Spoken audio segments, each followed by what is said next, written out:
Very good afternoon, my dear students. So, last class we have already discussed about the pre-operative nursing.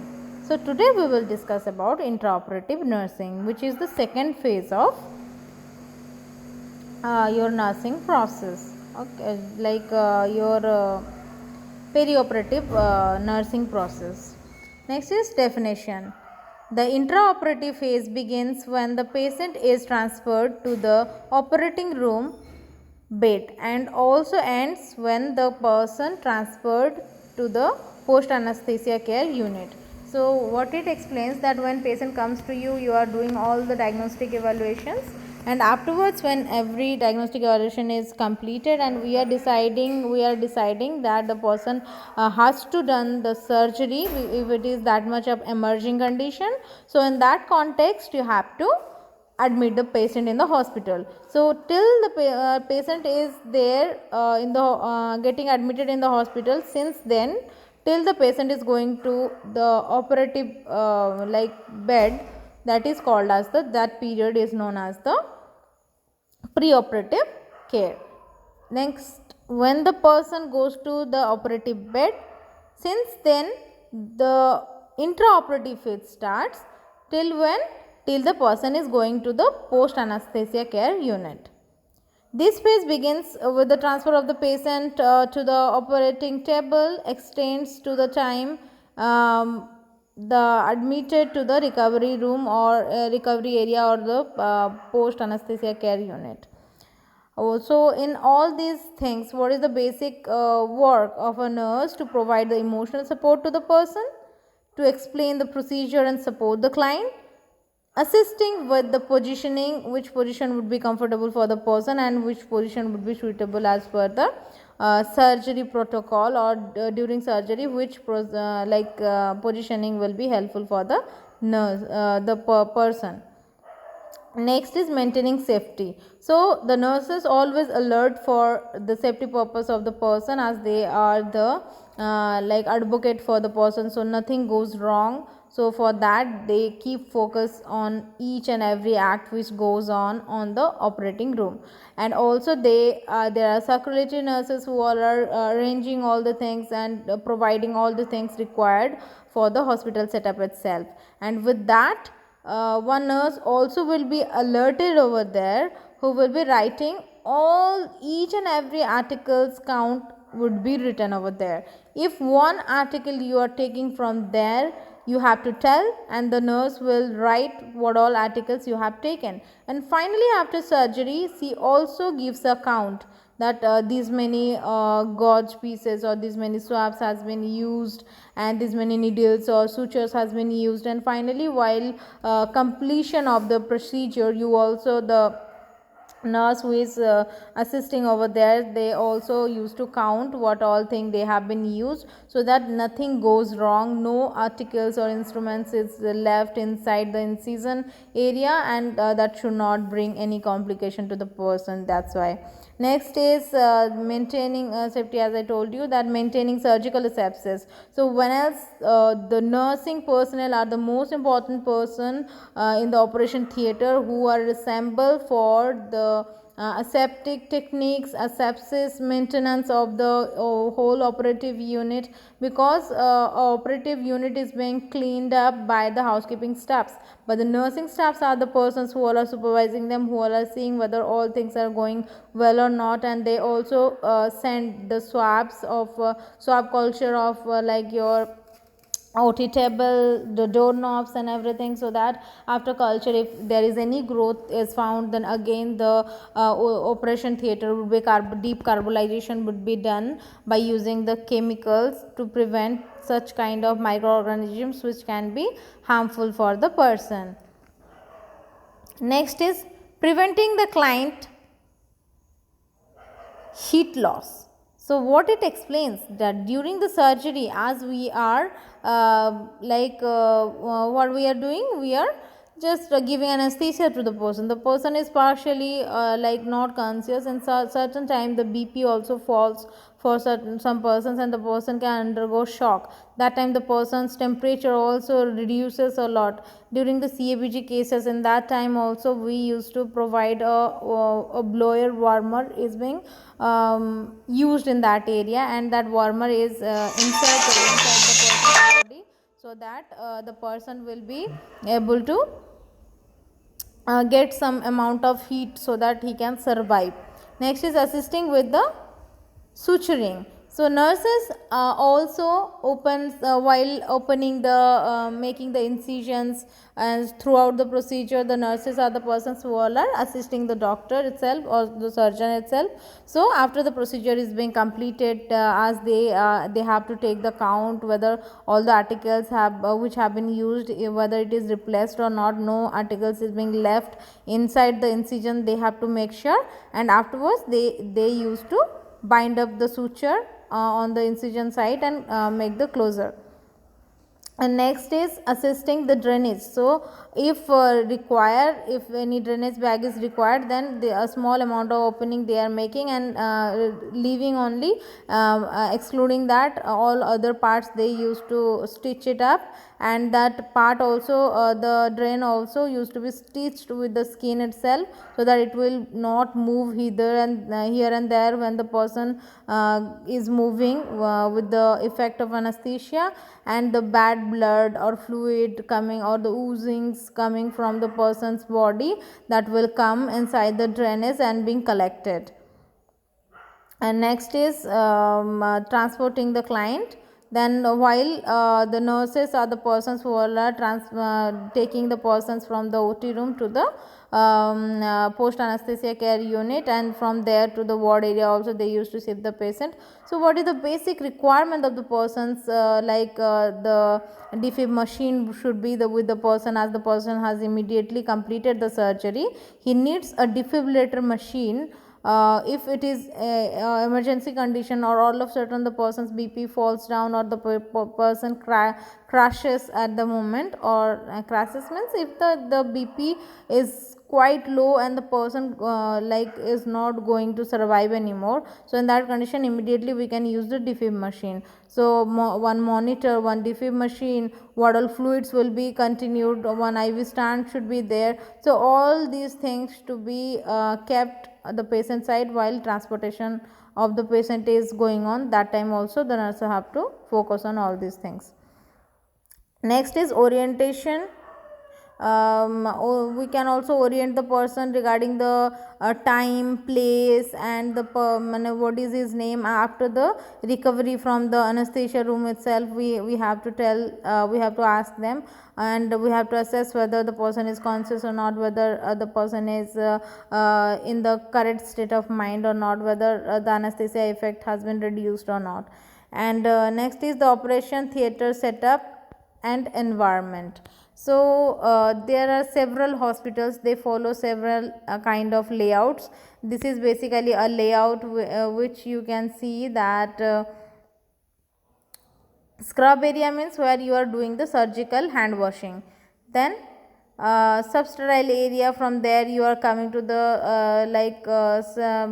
from substerile area, from this is the clean working space which is there. The pink color is the corridor area, and from the corridor you are coming coming to the equipments would be there, and what all extra additional accessories will be there, or storeroom will be there in the right side, where the equipment video or equipment x-ray has been written. The equipment also used to be kept, or the store, the pharma store used to be there.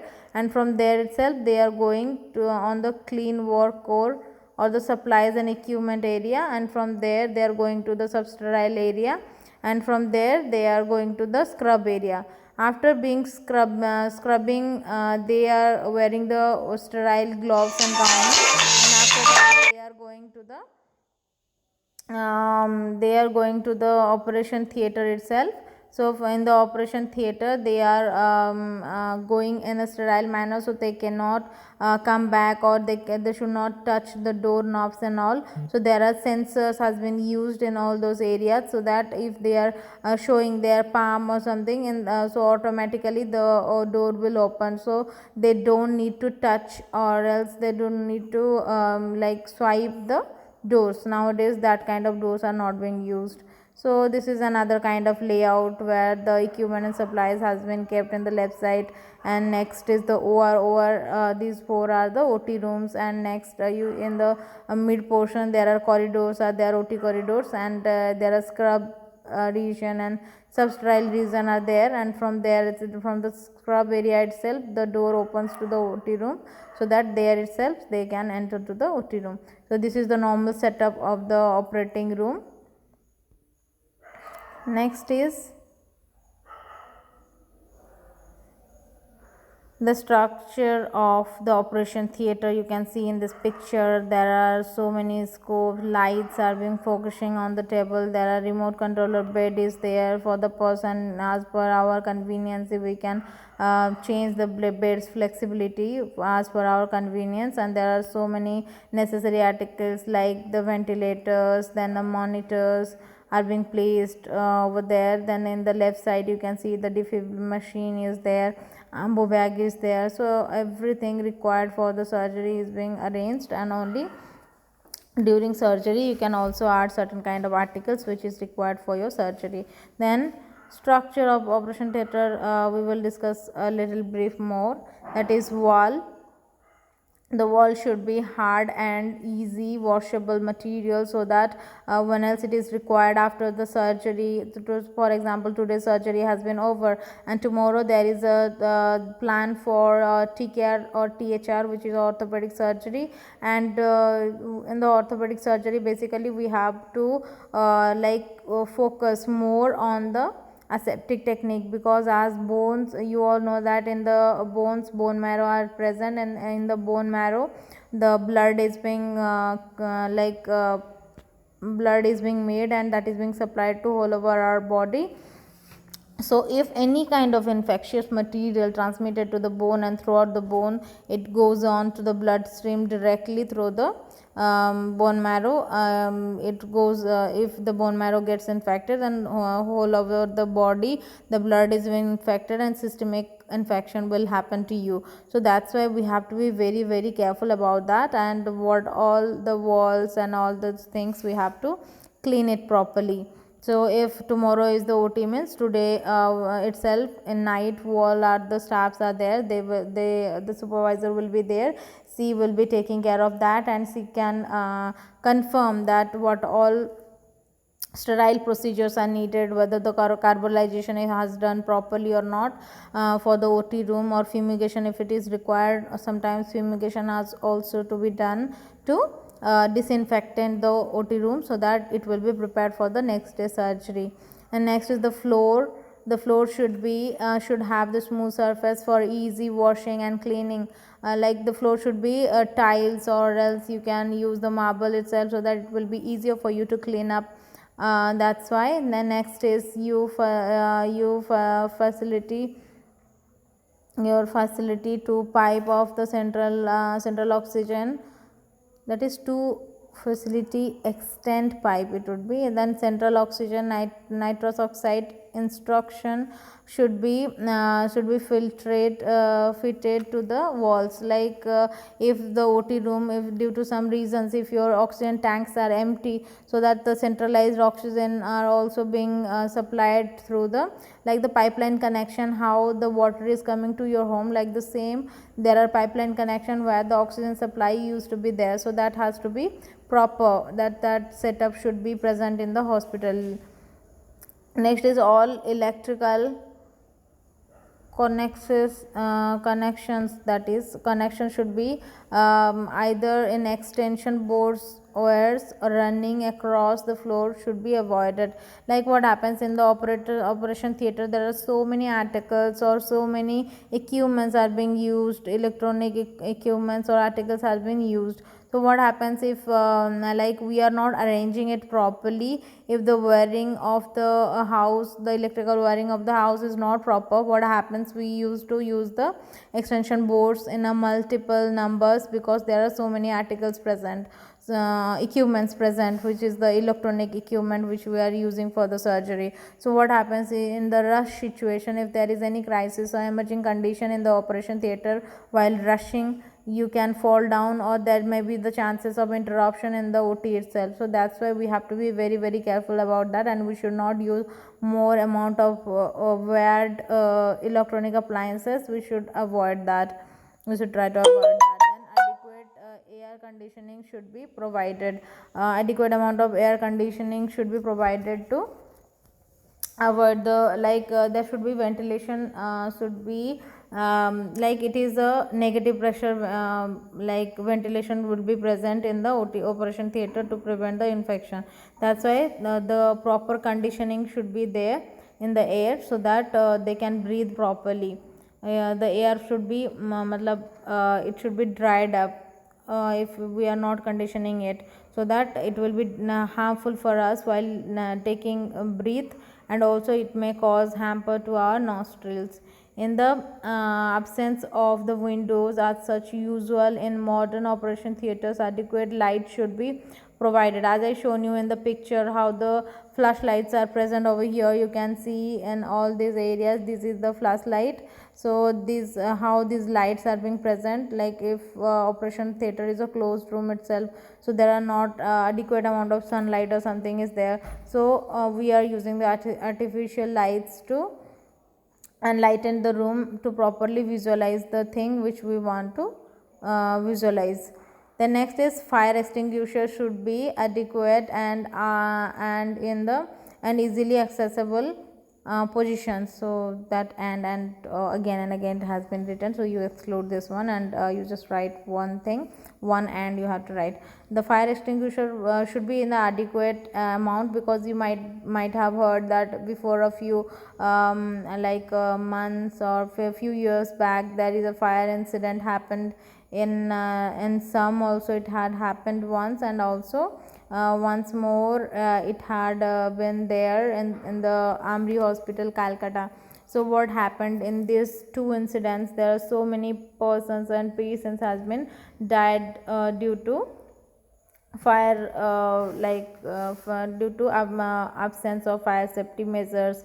So in nowadays the fire safety measures has been taken into action so strictly by the NABH aggregated hospitals or JCI aggregated hospitals to prevent the injury or harm to the persons as well as the employees who all are appointed in.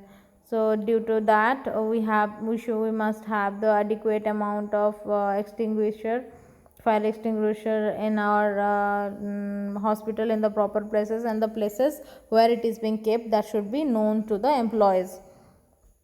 Next is the fire escapes should be as per the legal requirements. So there are certain legal requirements that they must have 2 to 3 fire exit doors and stairs in the hospital. So if they are not following this, then that can be matter of concern for the legal consequences the hospitals have to face. So that thing also has to be followed properly. Then access to the various limited areas as discussed below should be directed, these all things we have to focus on. That is anesthesia room. Anesthesia room, the patient changes from his ward clothes into the operation theater, contamination of the operation theater, equipment of the induction of anesthesia and connections of the central oxygen, nitrous oxide and the suction are available in this room. So these all the oxygen cylinders, the nitrous oxide, these all are available in that room. And anesthesia, for anesthesia visual drugs has to be given. So these all articles has been collected and made available in the patient bedside.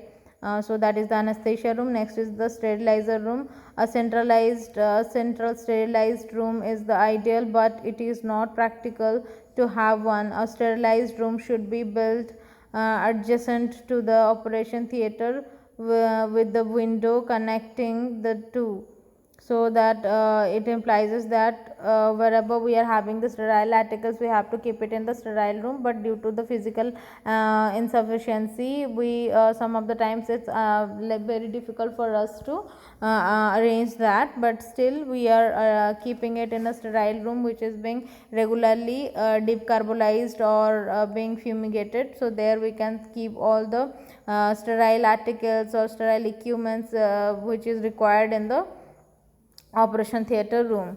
And like recovery room, this should be direct connection between the operation theater and recovery room, where the patient is kept in the post operative period until the effect of anesthesia wear off and the vital parameters stabilize.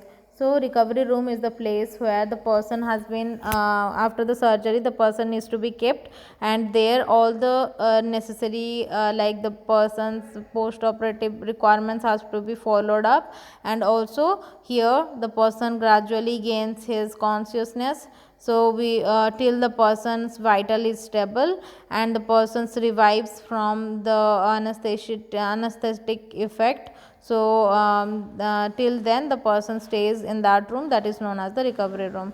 Next is facilities. The continued close observation by the next nurse assistant, then surgeon, and efficient nursing care should be provided to the person. Then oxygen supply, suction device or sphygmomanometer, stethoscope, IV infusion, stand and fluids are the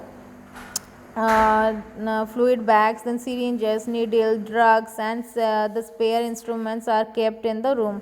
Then changing room. The room is provided for the therapeutic personnel, and the change into the operation wear is also provided in the room, so that the strict footwear is not carried out into the operation theater. Style cap and mask are also kept in the room. It opens into the scrub room itself.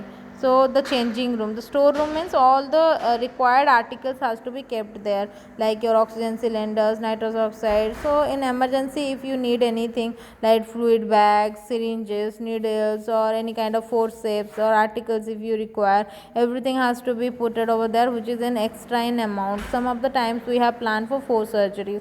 So for 4 surgeries we are planning and we are arranging all the articles.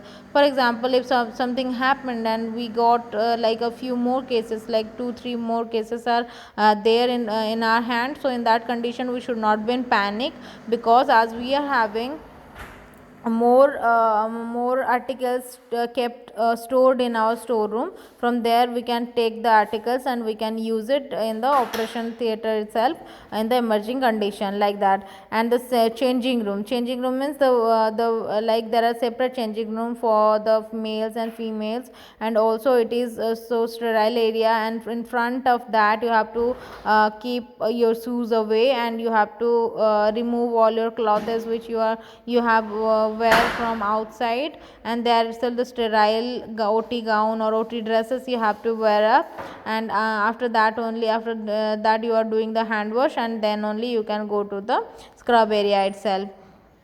And scrub room, in the scrub room the surgeon and the scrub nurse in this room, prior to wearing the sterile gown and doing the sterile gloves for operation, and this room opens into the operation theater. So this scrub room opens to the operation theater. So as I shown you in the picture, you might be remembering that after in the scrub room what happens, they used to do the hand wash, they wear the sterile gloves, gown, mask has to be wear by them, then only they can enter to the operation theater itself. Next is the theater cleaning. The theater nurse plays a vital part in control and prevention of infection. It may, in many hospitals today, the cleaning duties are the responsibility of housekeeping staffs. but the professional nurse has a duty to understand the microbiological principle and send the capable of the getting out of cleaning procedure. So what all are the cleaning procedure? As in most of the hospital, the housekeeping staff are doing, but this is not the way that we will leave it. That we have to focus on that. We have to see whether they are working properly or not, whether the cleaning of the operation theater is proper or not, because a single mistake can infect a person. Even like if with a surgery the person should be cured up, but due to your negligence or due to lack of your our attention, if you are not paying, then the infection will happen to the person, and the disease which could be cured within 6 months, that may sustain to a longer period of time, that may cost much amount of money to the person, and also sometimes that may take a life of a person. So we should always be very careful about it. And next is the daily routine cleaning. The theater should be cleaned at least 1 hour before operating the lift. Basically what happens in back of the day at night time, all other supervisors, their work is to see or check the operation theater whether it is cleaned or not, and they are assembled for that, which all cases are being planned for the next day. The nurses has to identify, and as per the conveniency, whether the room is cleaned or not. If there are 4 5 OTs are there with you, still you have to clean up, and you have to keep one OT with your backup, so that it would be ready for any kind of emergency condition. If it comes to you, then you can attend the person easily. Next is floor. The floor must be cleaned whenever they are dirty, and if the particular theater damp, dusted with a disposable cloth using the fresh water, do which are the small amount of the detergent was been added. Like if it is required, you can use a small amount of detergent to wash the clothes. Normal dusting you can do all the articles or the trolleys and all. The flooring also can be cleaned by that, and if it is required, you can use some amount of detergent with the antiseptic solution also, you can add up with that. Then next is the table light and trolleys.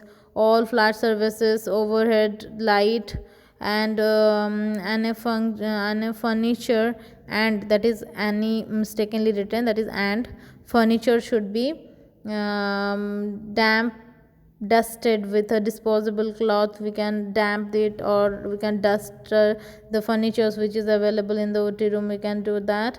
Then contact, yeah, cleaning of the wall and ceiling. The same authority maintain that this should be done weekly, but it is usually carried out every 3 to 6 months. Basically we can do it within uh, weekly basis also. We can clean up if we are not having that much of cases. Like one Sunday, if you are getting whole other staffs over there, as OT is not there, they can focus on all these aspects. But if you still there are not such free times, then we can plan it in within every 6 months. We have to uh, check it out whether everything is cleared or not. We have to send for the culture to the pathology lab, so that they can send it to the microbiologist, and they can identify whether there is growth of any microorganism inside the OT area or not. If it is there, then we can clean it up, or we can plan for the sterilizing the OT area itself, or we can deep carbolize the area. Next is the surgeon and the anesthetist equipment. The people in the operating room or the surgical practice, it helps to prevent the germs from infecting the surgical insertion. The surgical clothing includes the following. The first one is a protective cap covering their hair, the mask over their 3-layer face, covering their mouth and noses, then shades or glasses over the eyes, and vinyl gloves or their hands, then long gowns, protective covers on their shoes. They have to put it. The surgeon may also wear a specialized glasses that help him or help her to see more clarity. Basically these kind of glasses are being used in the neurosurgery, because in neurosurgery the skull is being opened up, and also the craniotomy has to be done, and the part which is being extracted from there, that is to be kept in your abdomen. And after the surgery, there is a very minor surgery, and there are so small neurons are there in your brain, so that also have chances of hampering of them. So we have to be very careful. So the doctor uses lenses, or you can say the glasses, which helps him to visualize the inside part of the brain more closely. And the articles or equipment used for the neurosurgery also are very small. So to facilitate the surgery, we used to use these glasses. And long gowns also should be used to prevent any kind of transmission of infection. And the vinyl gloves, I will send you the picture. So like the rubber gloves, which is sterile one, that comes in another packet, that is available in 6 inches, 7 inches, 7.5, 6.5, like that.